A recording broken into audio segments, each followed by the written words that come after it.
Hindi na nga nagpapigil ang China sa himpapawid ng Asya, isang makabagong labanang panghimpapawid ang nagaganap.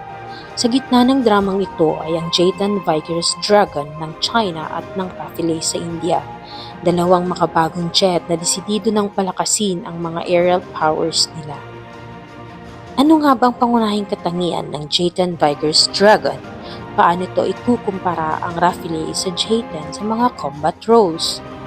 Anong estratehikong kalamangan ang nakukuha ng India sa pagde-deploy ng Rafales malapit sa LAC? At kakayanin kaya ng India ang Jatan Vigorous Dragon kung sakasakali? Anong mga hakbang ang maaaring gawin ng India upang mapabuti ang kakayahan ng Air Force nito laban sa banta ng Jatan?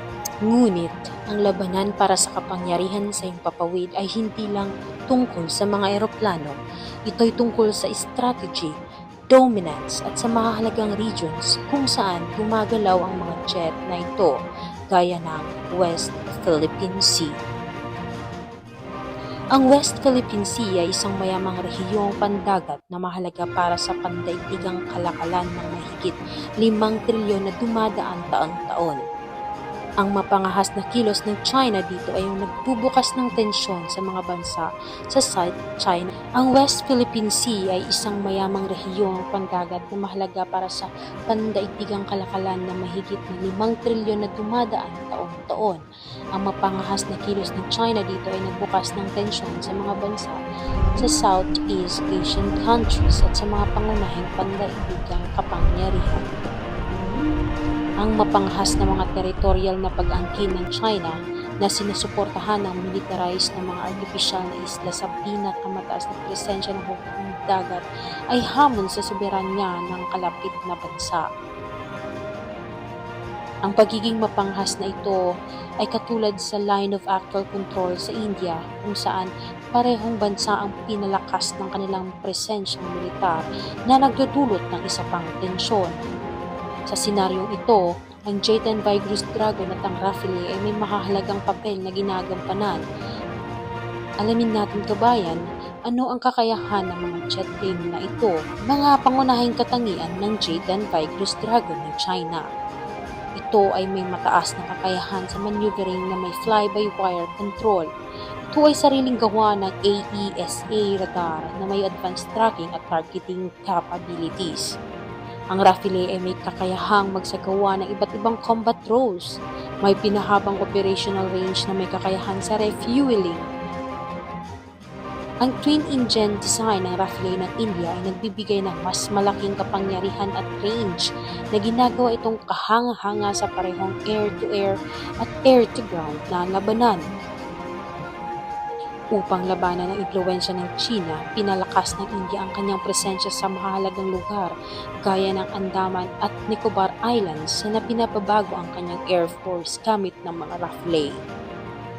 Ang pagde-deploy ng mga Rafale malapit sa LAC ay nagpapataas ng air superiority ng India, nagbibigay ng matibay na depensa laban sa advanced na fighter na ipinapadala ng China at Pakistan. Ang mga alyansa ng India, partikular sa loob ng Quad kasama ang US, Japan at Australia, ay mahalaga para sa isang koordinadong tugon sa mga pinagsasaluhang hamon sa seguridad. Regular na mga joint exercises at strategic dialogues ang nagpapataas ng interoperability at kahandaan na tinitiyak ng mga puwersa ay maaaring epektibong tumugon sa umuusbong na banta.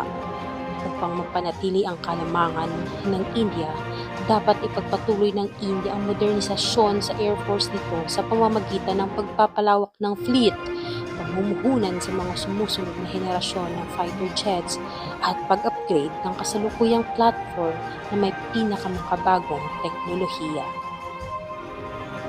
Ang stealth technology at advanced avionics ay magiging mahalaga sa pagpapanatili ng bilis ng nagbabagong kalakaran ng air combat.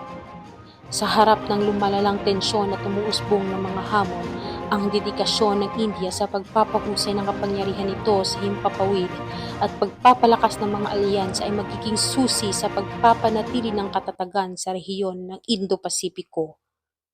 Ito ay laban para sa kapangyarihan sa himpapawid, isang mataas na pusta ng laro kung saan ang estratehiya, teknolohiya at mga alyansa ang magtatakda ng hinaharap ng kapayapaan sa rehiyon. Ano nga bang iyong opinyon mga kabayan? Sino nga bang totoong nagwagi sa insidenteng ito? I-share ninyo ang inyong mga komento sa ibaba at huwag kalimutang mag-subscribe at mag-like para sa iba pang mga update. Maraming salamat sa panonood at hanggang sa susunod na episode.